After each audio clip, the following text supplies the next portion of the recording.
You are watching Advice, a series of educational and inspirational videos brought to you by Add2 Tucson.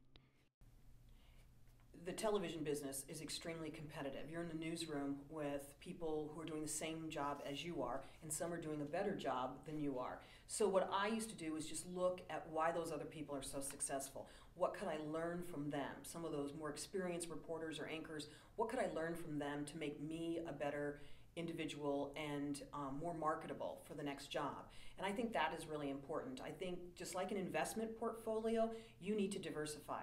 You need to, for me, it was become a reporter, an anchor, a producer, so that when I wanted to look for my next job, there were 3 different jobs that I could pursue, not just one.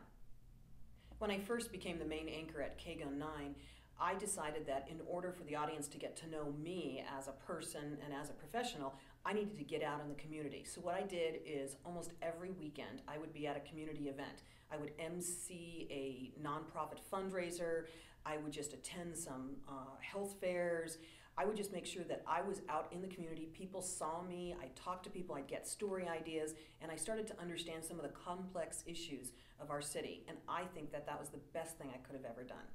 If you are pursuing a media career, one thing that you should always remember in branding yourself or gaining a reputation is that your personal life can be as public as your public life. So you have to be really careful with that. When I was in television, we had moral clauses, and for any reason, the station, the company could fire you if they felt that you brought the TV station into a bad light. So you have to be very careful of that. When I was an intern in a newsroom, the news director pulled me aside one day and said, "Why do you speak with such a high voice?"